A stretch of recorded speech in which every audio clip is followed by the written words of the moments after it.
Hello, everyone, and welcome to this episode of Fund Manager Fridays with 5paisa.com. I'm Deepika Asthana, your host for the evening. When markets fall, I think each one of you must have heard कि भाई this is a good time to buy because markets have fallen and you get these great companies at great valuations. But anybody who spent more than a day or two in the market knows how challenging it is. ठीक है, everything falls, and undoubtedly great companies are available at good prices slash valuations. But taking the leap of faith at this point of time is difficult, and especially so when it comes to the mid and small cap companies, which offer this great future growth potential, but that future is really far off into the future. Having said that, it's also equally well known that they can add a serious amount of alpha to your portfolio, which brings us to why we coined today's session as the art and science of investing in mid caps, because it truly is a little bit of both. And joining us today to break this down, share his views on the mid and small cap space, and maybe add a significant amount of value to you as an investor when you try to, leverage the returns in the space, is Mr. Utsav Mehta, Fund Manager, Edelweiss AMC. Good evening, Utsav. Welcome to the show. Thank you for having me, Deepika. It's a pleasure. Pleasure. So let's get to it, right, Utsav? I think a lot has been happening in the market, and would love to first, off the bat, love to hear your views on the market as a whole, and then maybe we can discuss a little bit about the opportunities in the mid and small cap space. How you seeing that space evolving? Yeah, sure. So, you've asked me a very large question. What is happening in the markets today? We have 30 Uh, minutes. yeah, lovely. So, adequate amount of time. Let's break this down Sure. into Yes. the current meltdown, right? Because I'm sure everybody wants to know कि पिछले 15 दिन में ऐसा क्या हो गया Bilkul. that Yeah. everything is melting down. I think, and again, just a background, I'm a simple fund manager. I'm not an economist. So take everything, with what I say with a pinch of salt. Noted. But I think a lot of it has to do with the global interest rates and inflation, right? Right. Uh, since 2008, ever since Lehman crisis, uh, Mm-hmm. central banks have chosen to support the economic growth by reducing interest rates. Right. Now, what does it mean? Reducing interest rate? It basically means that banks can borrow at a cheaper rate from the central bank. In India's case, that's RBI. In US's case, that's the Fed. And Right. if banks can borrow at a cheaper rate, then they can lend at a cheaper rate. And people like you and I, who were taking home loans 10 or 12 years ago at 11, 12, 13%, now we can take home loans at 7% and 6.5%. Perfect. Okay.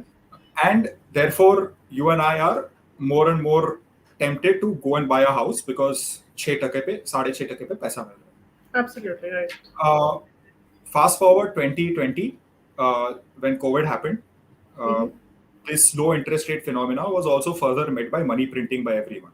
Right. By money printing, it simply means they printed more money, they gave it in the hands of people to go spend.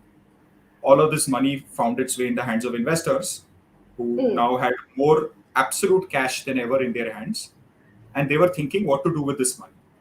Now, because Correct. the interest rates had been made low, Mm-hmm. fixed deposits or bank deposits weren't really an option, right? Because bank deposits, even in India today, offer you 5%, which is taxable. So 3.5% or 4%, whichever tax slab you fall in. And it's not really an option because that's lower than inflation. Inflation. Correct. So people looked around, real estate cycle in India wasn't doing well. Mm-hmm. And the only opportunity therefore remains gold or the markets. And you had a rush towards the equity market, which you've seen crystallize over the last 1.5 years. Absolutely. I think what has changed in the last 7 to 8 months, and which was the biggest fear of most central banks when they were doing this, was the Mm-hmm. one element that they can't control when they print so much money and keep interest rates low is inflation. Inflation. Because for all the benefits that simply printing money gives you, the Mm-hmm. inflation is much worse because once Right. it gets out of hand, you can't control it. Your and my wages don't grow faster than inflation, then you and I become poorer and the economy slows down, right? Right. So inflation started going out of hand, which was further magnified by the gas shortage led by the war Mm. up north. Right. And as a result, most global banks have started tightening money. So they are Right. raising interest rates and they are also pulling out some of the money from the ecosystem. So now the Right. market has gotten spooked. That earlier it was easy money for me. Mm. I was okay with making 9 and 10% from the market because my alternative was fixed deposits. Right. But today, bond prices fall enough that I'm getting 6, 7, 8% from bonds. Then I Mm. require 12, 13% from equity, Equity. and Right. therefore markets have to fall. Right? This, in a nutshell, is essentially what the market is reacting to. That यहाँ से interest rates इतने बढ़ जाएंगे कि पहली बात तो economy में स्लो डाउन आ जाएगा and Mm-hmm. Second people will demand higher returns out of equity and therefore current prices are not sustainable. Understood. Okay. Now, this is again, I'm not trying to judge whether the market's reaction is valid or invalid. I'm just saying that this is what is happening or what is the thought process behind every person's thinking today. Correct. Right. Okay. Personally, if you ask me, our stance is slightly different. Okay. Our stance is that eventually, in the longer run, Mm-hmm. everything follows earnings. And as long Mm. as आपका company का profit valuation decline से ज्यादा बढ़ता है, you will Mm. end up making money. See, the Right. backdrop of India as a special case in all of this, what is not to forget, is Mm-hmm. that before COVID, as an economy, we were slowing down. We were COVID, correct. Right. COVID put a hard stop to that slowdown, and now Mm. we're slowly recovering. So every management that you speak to, you go to speak to MSMEs, everybody is worried about higher raw material prices, higher inflation. But at the Mm-hmm. same point of time, they will also say that demand is good. That's important, right? Mm-hmm. Yeah. So, on one hand, you have the pressure on valuations, which is entirely the market's problem. Mm. But on the other hand, if I just look at a company's perspective, apart from the near-term pressure of raw material prices, Mm-hmm. demand is at least good. And hopefully, if our companies can come out better out of the near-term raw material pressure, then Mm-hmm. earnings growth can be healthy for some of these companies over the next 2, 3 years. May not be Okay. the same companies that did well in the last 2, 3 years. Right. May Mm-hmm. not be the same companies that did well over the last 10 years. Mm-hmm. But like with every cycle, there will be some winners and some losers. And the Mm-hmm. winners who show earnings growth will see their valuations compress, but you'll still make handsome money on it over a longer period of time. Okay. So I just want to stay on this for a couple of minutes more, Utsav, just to kind of also clarify it for the viewers and people who will be looking at this video later in the week. So on one hand, you mentioned that a lot of it has to do with maybe the impact of having any alternatives, right? Pehle FD was there, interest rate was low on the FD, equity was giving about 9-10%. Seemed like a great option, right? Now interest rates are rising, so even your fixed income securities are going to give you not fixed deposits, but other fixed income securities are going to give you higher rates of return. So then the delta between a fixed income and an equity becomes narrower. So you need more returns from equities to justify that the higher risk that one would take, right? On the Absolutely. other hand, and that's what I really want to focus on right now, is the true fundamentals of the companies that we're talking about. One is the sentiment aspect. The other is, will their earnings get impacted? You're saying that they won't. If we can discuss that a little bit more. And the other thing, which especially in the mid and small cap space becomes very important, is the cost of funding. They are leverage companies. They need to fund their super fast growth, and thus an increase in interest rates could have that kind of impact on them, and thus the earnings. So, can we talk a little bit about that? Absolutely. Absolutely. So this is a great time to break down what we mean by mid and small caps and how they differ Yes. from each other. So the top 100 companies by market capitalization are large caps, your traditional frontline companies, right? Anything which is 101 to 250, which is the next 150 companies, we consider them as mid caps. Right. Amphi considers everything below 250 as small caps, but for the simplicity of the audience, let's say the next 250 companies, which is 251 to 500, are small caps. Small cap. Fair So enough. when you look at this mid and small cap space, you Mhm. will find three types of companies. Mhm. One, which are companies that are operating in fast growing industries, Okay. but the industries themselves haven't become large enough that these companies have become frontline. So Okay. they may be not very different from your frontline companies. Mm-hmm. They may be blue chip, the term blue chip by itself, Mm-hmm. but because they're operating in smaller industries which are growing faster, they're mid caps today. Hopefully, over a period of time, they will become large caps, right? So, fast growing, well run blue chip companies just operating in mid and small cap space. Mm-hmm. The best example that I can give you, which I consider as one of these, is Mm-hmm. Jubilant Foods, right? Right. It's Okay. it's a mid cap, but by market capitalization, the Mm-hmm. 30,000 crores odd, but it's in a fast growing space and it's considered a relatively blue chip company. Right. The second and the third types of companies that you will find.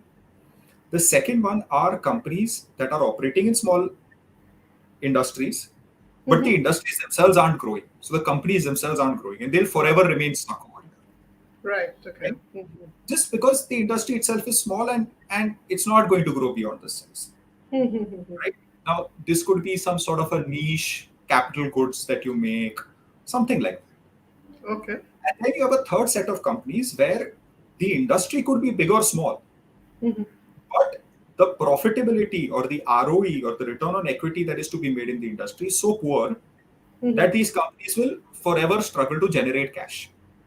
And therefore, they always remain small, at least in market capitalization and in profit terms. See, when we say market capitalization, what we really mean is profits, right? Oh. Mm-hmm. So, in profit terms, they'll always remain a mid and the small cap. So, the Mm-hmm. problem is historically, I've found that the success ratio of Mm-hmm. finding a successful investment in the mid and small cap space is typically Mm-hmm. 1 is to 3. So Okay. 33% chances across cycles to pick a high return company out of a Mm-hmm. pack of three. Right. Uh-huh. What you're talking about, higher interest rates impacting companies, Mm-hmm. typically ends up impacting the third type of company, which is Mm-hmm. companies that don't make enough profits that tomorrow, if they want to grow, they have Mm-hmm. to go outside and borrow money. Right. Okay. Mm-hmm. If I give you another parallel example of a stock that we have in our portfolio, which is Mm-hmm. Relaxo, Mm-hmm. it's Okay. a high quality mid cap company, makes chappals. Right. They generate enough cash flow today Mm-hmm. that any future expansion needs can be met by the profits of the company itself. So they're not really reliant on going to a bank and say, hey, I want to grow, Mm-hmm. so give me money. And Mm-hmm. therefore, today they were paying 7%, but tomorrow they'll have to pay 9%, and that will impact the profits. That is not going to happen with Relaxo. Okay. Mm-hmm. So the most obvious effect of higher interest rates is on companies that generate medium to low ROEs Mm-hmm. and are, like you said, have a lot of debt on their balance sheet. Mm. Because the cost of that debt is eventually going to go up.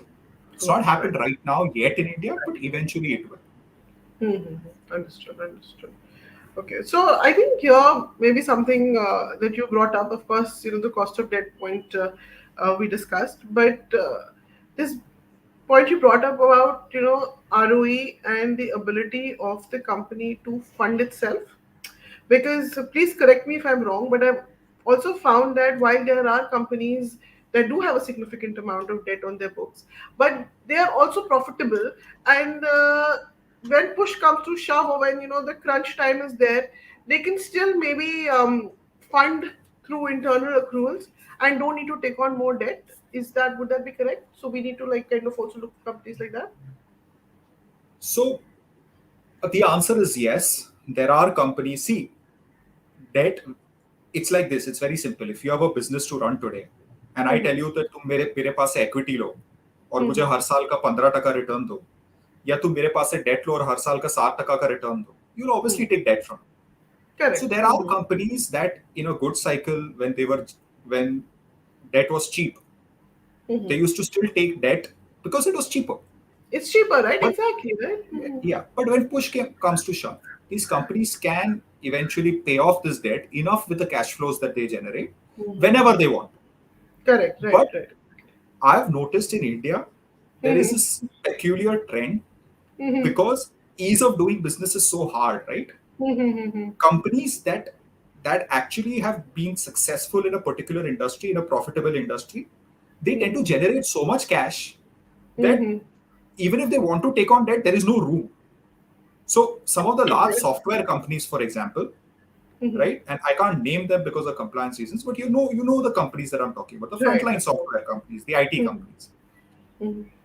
वो लोग date लेकर क्या करेंगे? Balance sheet पे 15 and 20,000 crores का cash है. Cash What will on they do? books How is will they very even high. take debt? Correct, correct, correct. Mhm. So I don't think this particular problem of rising interest rates is going to affect them in any business sense. Where Correct. it could, however, affect some of these companies is कि अगर demand में problem आया. So let's Correct. take another parallel example called in real estate, right? ठीक है. Real estate में the consumer needs to take on debt or Debt. Right. loans to Right. buy the final product. Right. Whereas in, let's say, an FMCG, the Mhm. consumer does not need to take a loan to buy a biscuit. Right. Mhm. So rising interest rates may or may not affect the demand of real estate, but it will definitely not affect the demand for biscuits. Right. Not So discretionary. whether the company has debt or not Mhm. is is important, but it's also secondary to the fact that there could also be demand destruction because of higher interest rates, which I think the market is not foreseeing right now. But as we Mhm. move through the cycle, it will also start happening. Right. So actually, that gives me a great segue into what I was going to ask you next. Is exactly this that. So one of the reasons why all of us at a more retail level fear debt, rising interest rates, is because the thought process is that it will put a lid on consumption. Because how far are you going to use debt to fund your current consumption, right? And if that happens, then will it impact? So the demand uptick post COVID is still not strong, right? It's still tenuous to a greater extent. So, will a rise in interest rates have a dampening effect on the current demand scenario, in your So opinion? again, disclaimer: not an economist, In your opinion, okay. but but 2003 to 8 was one of the best periods of consumption and capital goods growth the country's seen. But Right. that was accompanied by rising interest rates, right? So ये हमेशा 1:1 का scenario नहीं होता. नहीं होता है. Okay. In India, macroeconomics and microeconomics combine करना थोड़ा मुश्किल पड़ जाता है. Mm-hmm. It, I would probably say inflation probably has a bigger dampener on demand than higher interest rate Of does. course. Okay. Because if inflation doesn't come with higher wage growth, Mm-hmm. then it's a Okay. problem. But if your wage is growing, you don't mind paying 8% instead of 7% for your auto loan, Correct. Absolutely. Absolutely. Yeah. Mm-hmm. because that's a much smaller component of your salary, the interest that Mm-hmm. you're paying, Fair point. right? You're right. So Mm-hmm. I'm I'm personally thinking this is a bit too soon to say, Mm-hmm. but you can always prepare your portfolio Mm-hmm. to make sure that you don't have any unwarranted hazards on the back of higher interest rates. The most obvious ones being, like you said, high debt. अगर company के पास इतना सारा date है and अगर hope story थी, जो mid और Mm-hmm. Small cap में प्लेंटी रहती है, Correct. Hope stories, Exactly. एक Mm-hmm. एक दिन टर्न अराउंड होगा, लॉस का प्रॉफिट बनाएगा, डेट पे ऑफ कर देगा. Right. Right. Sure, it could still happen. I'm not saying no, it's a case by case example, Of course. Right. but you have to be a lot more scared about stories like this than you were being 6 months earlier. Fair point. You're right. The risk is so there are all of these risks in the market which are always present, but sometimes they're more magnified in the current environment. Certain risks are more magnified, and sometimes you learn to live with it, or it's easier to mitigate those risks. So then you build your portfolios accordingly. Perfect. So I think we've got a good background on what mid and small caps are and how the current environment can impact the space and companies in the mid and small cap space. So let's talk about what Utsav likes in this space. What's your specific view on certain themes or ideas that are emerging in the mid and small cap space that our viewers can maybe go home and do some homework as well? So lovely. So again, as with everything in life, I'm going to begin this also with a disclaimer. As an Please. investor, uh, I am I focus more on wealth creation than income generation. I have always believed that the equity markets are a great tool for equity for wealth creation over longer periods. Amen. income generation has been supportive over the last 2 years, but Mm-hmm. that may or may not happen with every cycle, Fair. right? So my picks that I'm going to talk to you about are typically those done for people with a calmer frame of mind, right? And I want to say this especially today because the near-term view may not marry with a slightly longer-term view, Of course. Fair right? point. Because I believe that 2022 is going to be turbulent, Hmm. but it is also going to be provide ripe grounds for people who want to buy stocks for 3 to 5 years. Fair. Noted. So one of the themes that I'll just break this down into three sectors for the future, right? What I believe are sectors for the future. Mm-hmm. The first one that I will talk about, and again, these are small sectors today, but I believe they'll become large later. Sure. One of them is contract manufacturing in pharmaceuticals. Okay. Uh, India exports a lot of medicines. We are all very well aware of that. Right. Uh, but the medicines that India exports are mainly generics. Generics Mm-hmm. का मतलब क्या होता है कि उन पे कोई copyright या पैटेंट नहीं होता, कोई भी बना सकता है. ठीक है. तो दुनिया में काफी लोग बनाते हैं. India is one of the most competitive. Mm-hmm. So therefore, we make a lot of generics and we export them to US, Europe. US is one of the largest pharma markets in the world. Right. But in dollar terms, 75% of the American market is made up of patented drugs. Drugs that only one manufacturer can make or one company can make, right? Whether it be Merck, Pfizer, Eli Lilly's of the world. Mm-hmm. Now, the manufacturing for these drugs is not outsourced or has not traditionally been outsourced. These are Correct. made in Germany and US primarily. Hmm.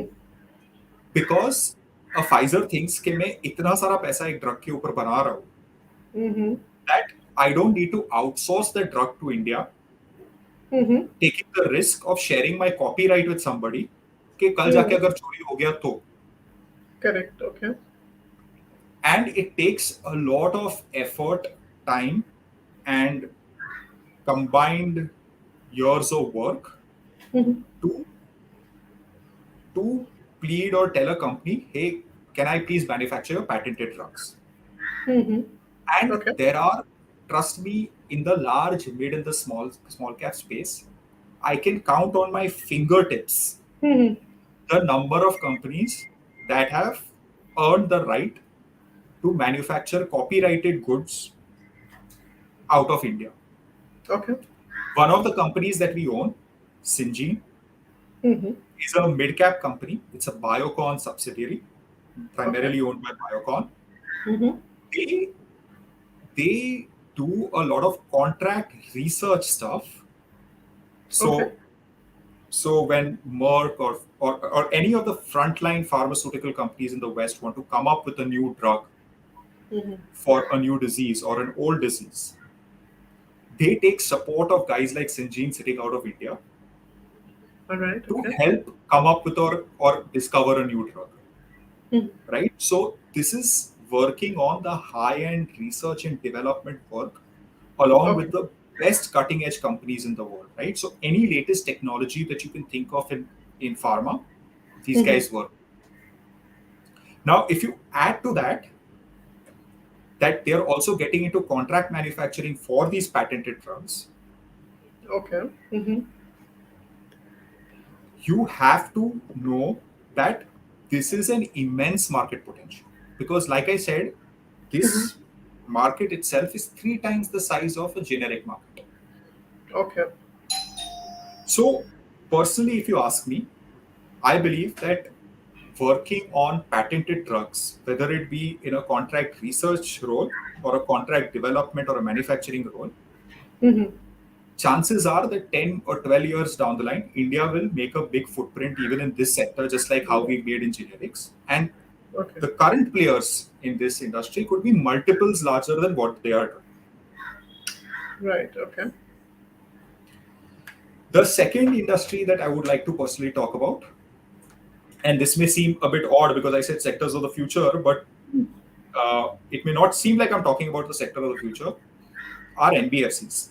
So Okay. Do explain. why NBFCs? Yeah. Why NBFCs? Right, such a Purana sector's been around Mhm. forever. Mhm.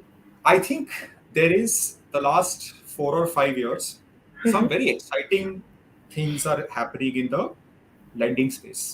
Mhm. Earlier, India में क्या होता था कि banks and even NBFCs typically could give loans to people, individuals, Mhm. whose history they can verify, right? So if you are doing a business Mhm. and अगर आपका किराने की दुकान है Mhm. तो आपका बिजनेस पूरा का पूरा डॉक्यूमेंटेड, आप इनकम टैक्स फाइलिंग्स में कितना इनकम बता रहे हो वो सब के हिसाब से आपको क्रेडिट कार्ड नहीं मिलता था most of it, That's right? true. Mhm. आपको अगर एक कार लोन चाहिए होता था तो नहीं मिलता था.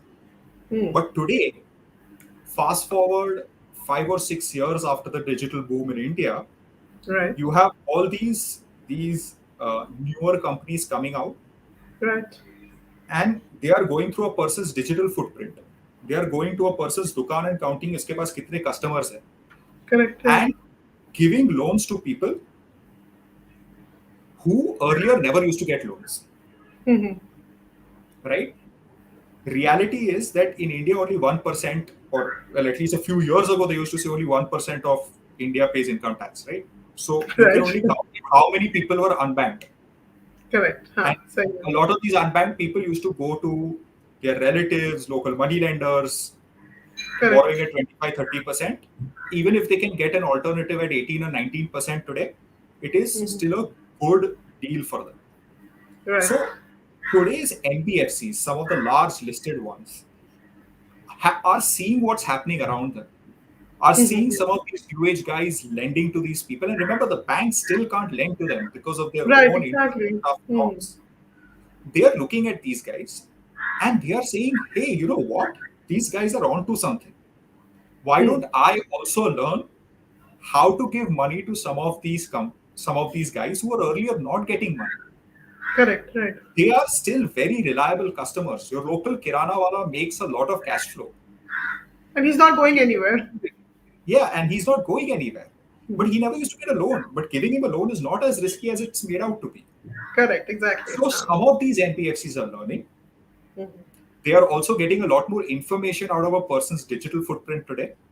They Mhm. are learning how to integrate this into their operations. Mhm. And 5 years down the line, you'll see many of these nimble new age NBFCs emerge. Maybe Mhm. some by themselves, some together, merge Mhm. together with some of these new age ones, as people who can do a lot more niche lending than a bank Mhm. does, Mhm. and in a much more successful manner than they could earlier. Right. So, Utsav, I want to ask you something here because it's we've spoken about fintechs, and definitely what fintech is doing is widening the credit net. More and more people are coming under credit now. So when you talk about NBFCs, my understanding is that we are also talking about NBFCs who are nimble enough to either partner with fintech firms or build their own stack, but there has to be an element of being able to harness technology as well. Would Absolutely, that not absolutely. be the case? I mean, NBFCs, the old Not NBFC, every no, doing business not the old everybody will be way, able to. correct? Yeah, not everybody will be able to do it. Not everyone will be able to do it. है ना मुझे And भी which is why this space excites us so much, right? Because hmm, the ones that can do it will hmm, actually be able to benefit in a disproportionate way. correct. Fair point, There will absolutely. be some old ones that will get left behind, and there Mhm. will be some new ones who will be able to take over the market because they didn't move fast enough. Right, right, absolutely. And which is why I called it a sector of the future, even though it is probably one of the oldest sectors around. Right, exactly. And I think that futuristic element is, like in everything else, being brought about by technology. By brought about by technology and access to information like never before. Correct, absolutely. Okay, so that's our number two. And then the third one. Okay, so third one, I'm probably going to stick my neck out over here. May Mhm. not be a sector of the future, but as much as I believe that people are looking at it too negatively today, Okay, but I'm going to say auto and auto ancillaries. okay. Uh, So auto cycle has been quite hard in India for the last 3 years, right? Demands just continues to go down. There are supply side issues. Chips नहीं मिल रहे, ये नहीं मिल रहा Correct. है. अगर chips मिल रहे तो demand नहीं है. सामने ईवी से कंपटीशन आ रहा है. And Correct. genuinely, what people want to know and understand today is that EV से क्या होगा, Right. right? Absolutely. But in my mind, it is unfair to paint everyone with the same brush कि EV की वजह से इन पे danger होगा. Impact आएगा. Why? A company that manufactures disc brakes or shock absorbers, it doesn't matter if they are supplying to an electric vehicle, and it doesn't matter if they are supplying to a diesel or a petrol vehicle. The shock absorber and the disc brake will remain the same. Right? So I'm looking at some of these auto suppliers who are probably last 2 years have been the worst cycle that they've seen in over a decade. Right?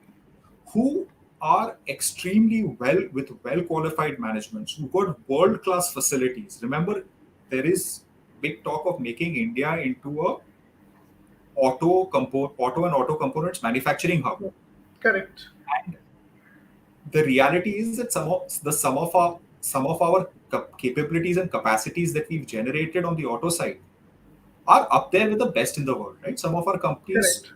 are operating globally and competing with the best in the world in the auto supply space. Absolutely. It's just that the domestic demand has been weak, and therefore some of them have been tarnished with a poorer name. Right. But eventually, a cycle's a cycle. Demand will turn around. Our country has one of the lowest penetrations of four and two wheelers amongst all developing and developed economies. Okay. When that demand comes back, whether it be electric or non-electric, you're going to see some auto suppliers flourish in this. Right? So while auto ank may not seem like a sector of the future, Right. I do believe that it is highly disregarded right now, whereas it shouldn't be, because India has one of the best one sector where India has one of the best capabilities is auto and auto component manufacturing. Fantastic. I And just want last to. one, as a bonus, if I can throw in. You Yeah. can, but I just wanted to clarify one thing, for the benefit of our viewers also, that these themes are more from the perspective of mid and small cap companies. Absolutely. Okay. Most Please go ahead with the bonus there. most of these companies today, like I said, right, these are relatively smaller industries which are on their way becoming much larger. And some of these companies may be in the mid cap space today, but potentially, possibly, we hope they would be in the large cap space tomorrow or day after. Fair. Sure. And as an additional bonus, I'll probably throw in the staffing industry. Staffing industry, okay. Yeah. I so in India, whichever way you cut it, the amount of population that falls under the staffing industry is going to increase. So India's population is growing at 1.5% per year, right? Somewhere in that ballpark range. The amount of people entering the workforce is growing faster than that because more people are coming in the workable age. Correct. Within that, the percentage of people that are moving towards organized market versus unorganized market is also growing faster. More people are leaving the unorganized market and joining the organized market. Okay. Right? Within the organized market, there is a higher growth for third-party for contract workers than for permanent employees. And even within contract workers, there is a higher or faster growth for third-party contract employees than on the company's self-hired contract employees, because hey, if it's a contract employee, then कौन उनका tax करेगा, कौन उनका EPFO करेगा, सब कुछ outsource कर दो. So by the time you go from 1% population growth to come all the way down to third-party contract worker force, this is an industry that is growing 15 to 20% easily. In volume terms, right? The funny part is that all throughout the last 1 year, I've heard some great reopening themes when people were Mm-hmm. trading the markets. Mm-hmm. But remember, contract employees, and what do I mean by general staffing employees? This could be your floor staff of a electronic store, of a large Mm-hmm. chain electronic store. और Mm-hmm. अगर आप bank में जाओगे और बोलोगे मुझे loan चाहिए, तो Mm-hmm. दैट जो पहला बंदा आपके साथ बात करता है वो बैंक का एम्प्लॉय नहीं होता, वो Mm-hmm. Third party general staff होता है, जो देन Correct. इवेंचुअली एक सर्कल हेड को बोलता है कि sir there is somebody looking for a loan, why don't you come and speak. Correct. Right. When the pandemic struck, this was one Mm. of the worst affected industries because contract workers are the first to be removed. Let go. But when Correct. reopening happens, when economic growth happens, Mm. this is the this grows at a much higher multiple to the GDP. So I've heard some great reopening plays over the last year and a half, but I've consistently seen people missing out on general staffing as one of those themes. You can open up the numbers of some of these companies and see the volume growth that they've experienced, and they're growing at much higher rates than the rest of the industry, than the rest of the GDP. Any companies that you can? I'm sorry, but I can't So think the of it. You Yeah. know. So the one, so I can talk about team lease. You can pull ठीक out है. team lease's number. In that COVID period, I don't know the exact numbers, but they are overall headcount fell in double digits. Okay. But in the last 6 to 9 months, it's been growing at almost 7-8% quarterly. Wow. Quarterly. Okay. Yeah. Mm-hmm. So uh, it's a fabulously well-run company. Uh, Mm-hmm. They provide general staffing solutions, Mm-hmm. and remember, staffing solutions is to provide employees on a tap for your client, but Mm-hmm. there is limited investment of your own apart from an office building and some of the facilities that you have to create, including a software platform and so on and so forth, to Mm-hmm. do their EPFO. But it's a very high ROE business as well. That is indeed a bonus. I think the Yeah, first three that you mentioned. Um, yeah, I mean, a lot of people tuning in might know about it. be aware of it. Yes. Yeah, or be aware or have some sort of an opinion. Just to recap, you mentioned contract manufacturing in the pharmaceuticals industry and NBFCs and auto and auto ancillaries. But the bonus, the staffing industry, that's very interesting. And I think all our viewers today should definitely take that home with them and maybe do their own research. But on that note, this is maybe, I want to kind of wrap up with this one last question. So everything that you said today, Utsav, made so much sense and it's very helpful.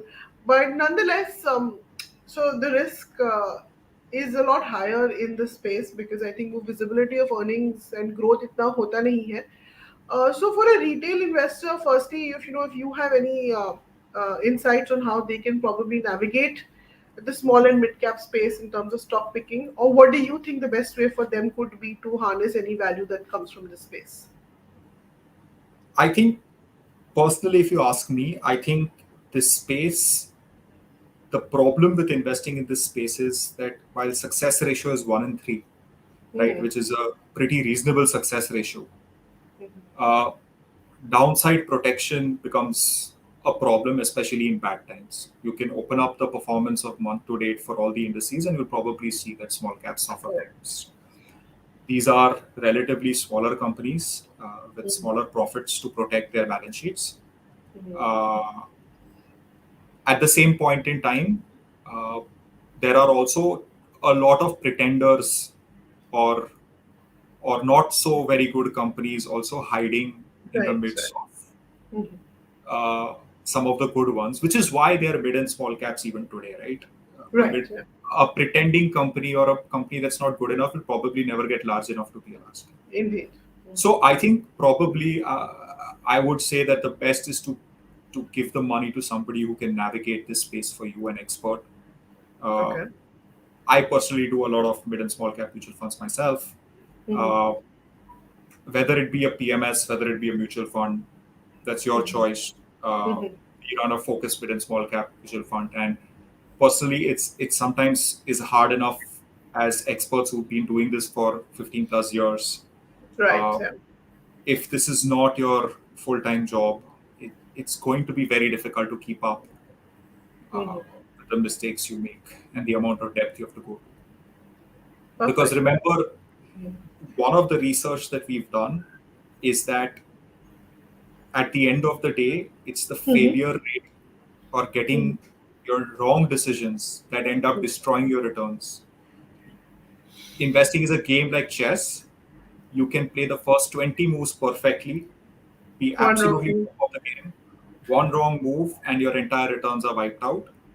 Mhm. Uh, that's why it's a lot more enjoyable to watch somebody play chess than to play chess yourself. When you play the games.